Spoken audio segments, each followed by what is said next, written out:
Hi, I'm Bobby, and welcome to hoopsgra. I'd like to preface this video by saying I am by no means a Spider-Man expert. I haven't read every comic, I haven't seen every movie, and I haven't watched every show, but I do consider myself a pretty big fan of the character and the stories that come with him. I'd also like to preface by saying I really like this movie. Spider-Verse 1 blew everybody's minds, and the sequel had the weight of the world on its shoulders. How do you follow up one of the greatest superhero movies of all time? I think for the most part, this movie sticks the landing. It might be one of the most visually stunning pieces of art I've ever seen. The art direction alone sets this 2 hours and 20 minutes apart from anything else I've ever seen with my own two eyes. The writing is some of the sharpest, funniest, and most investing I've ever seen. The writers did such a phenomenal job translating a Spider-Man arc to the big screen. Miles' journey is so true to the character of Spider-Man. The dual identity struggle that comes with lying to the people he loves, the stubborn self-assurance that his gut is right, that his conscience is right, Miles' dedication to trying to save everybody, so emblematic of the character. I have issues with this movie, but not a second of my criticism is directed at Miles himself. I think he's the through line that really keeps this movie together. Determinedly swimming against the oppressive current of cynicism and herd mentality is the perfect arc for Miles and Spider-Man to go through in this movie. It's just a shame that the current is composed of other Spider-Men. I get what the movie's going for. I really do, and I think when you split it up into bits and pieces, it makes a lot of sense. The general Spider-Man code isn't the typical I don't kill. It's to explicitly save whoever he can. I've got a lot of issues with it, but No Way Home explores that part of the character so well by challenging his no-kill rule. Come on, Strange, have a heart. Editing note, I saw a tweet putting it out, but I really love the disgust that Peter has in his voice when he says that to Strange. It's so fucking great for the character, and that's the vibe that Miles has this whole movie, and honestly the vibe that every other fucking character should have. Having Doctor Strange expect Peter to remain passive while the villains die how they're supposed to, and having Peter oppose that vehemently.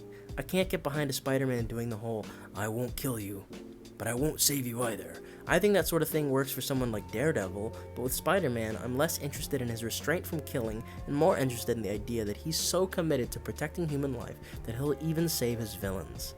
All this is to say that there are a lot of heroes that will look the other way sometimes, but that is not Spider-Man. My ideal Spider-Man would burn every bridge he has within the hero community to save a life and to do what he knows is right. And this movie understands that when it comes to Miles.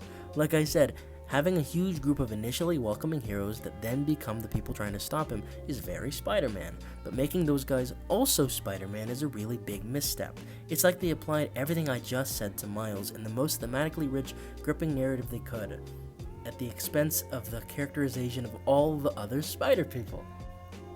I think a big part of what makes it sting is how they use the cameos. I have a really big problem with the cameos in this movie. Look, I'm not gonna act like I didn't sit up like a toddler hearing the Cocomelon intro when I saw Insomniac and Spectacular. I damn near shit myself. I think in isolation the idea of bringing these guys back is pretty cute and fun. My issue is more with what they represent narratively, the implications that they have on their individual stories from their own universes, and how the cameos themselves are utilized. I'm largely focusing on Spectacular here. Insomniac's appearance is momentary, cute, inoffensive, and honestly, of any Spider-Man, I could understand an argument that he would go along with this. If you've played Spider-Man PS4, I'm sure you'll know the tough decision he has to make at the end of that game is pretty comparable to the one Miles is being subjected to in this movie. Spectacular, on the other hand, and any of these other million nameless Spideys, is that if they were the protagonist, I'd expect them to act exactly like Miles here.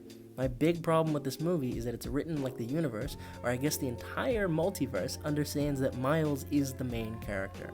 The awkward glances everybody gives each other throughout the climax while they're all empathizing with and maybe agreeing with Miles while doing nothing is cowardly, a word I've never associated with Spider-Man. Spider-Man is many things, but he is not a follower. I'd expect each and every character in that room to be as stubborn and driven as Miles. Determination is a trait inherent to the Spider-Man character. I wouldn't even call it a positive, as it can easily make him hard-headed and push you to do what he knows is right. Which is why, weirdly enough, the character I have the least issue with here is Miguel. Miguel believes in something. He's driven and committed, to a fault. It makes him an antagonist in this story, not because he's evil or even necessarily wrong, but because he's doing what he believes in.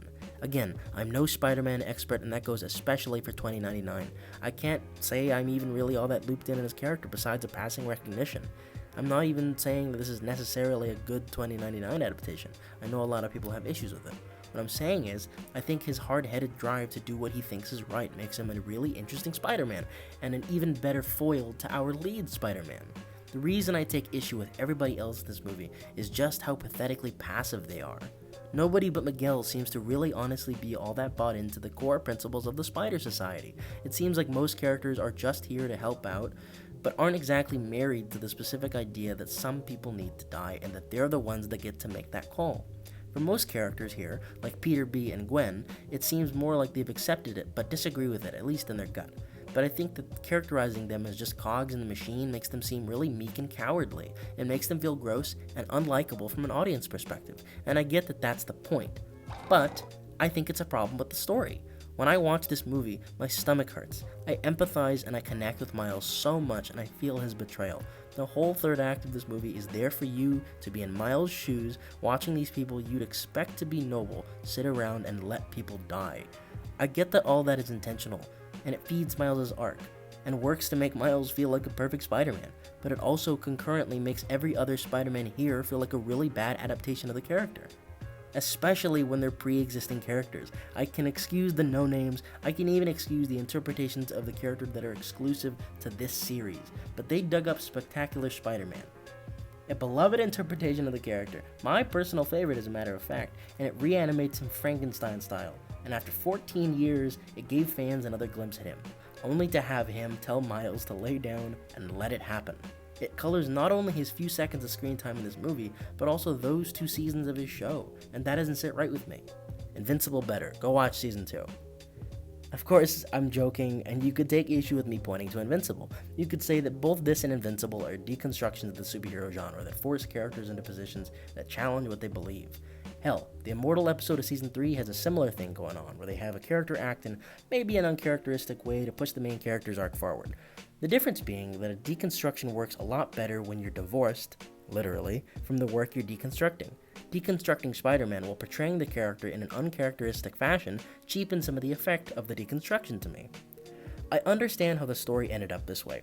A Spider-Verse sequel was expected by general audiences to also be about the Spider-Verse, and while I wouldn't have complained about a movie more grounded in Earth 1610 that focused on Miles and his universe, I get the writer's intention, and I see how needing a way to incorporate the larger Spider-Verse could have resulted in deciding to use those characters more as plot devices and a collective Spider Society than trying to go in detail and make every character have the depth of writing of a protagonist. And honestly, I'm not here to suggest any alternative. I'm not Nando v Movies. I'm not here to pitch something else. I'm just here to say that what they went with disappointed me, while also definitely entertaining me, and the end result is anything but horrible. I do think it's a phenomenal story in a vacuum when not held up against the understanding of the character that I already have. As a movie, I couldn't ask for anything better. That's why I'm saying it as a Spider-Man problem, because that feels like the only issue worth bringing up to me. It's a near perfect film, but I can't help but wish it was a better Spider-Man story. Hi, thanks for making it to the end of the video. I appreciate you listening to me ramble on like a crazy person. I had a lot of fun making this. I cannot make any promises about anything going forward. I don't know if I will make more stuff. If I do, I can't promise that it'll be anytime soon. I just had a lot to say, and this felt like the best way to sort of put that into words and like articulate it. So, you know, I appreciate you being here and listening to this. If I ever make anything else, I'm gonna make Deltarune video part 2 about how they can incorporate Family Guy into Deltarune. But yes, thanks for sticking around, and I'll catch you on the flip flop. Bye bye. What's better than this? Guys being dudes.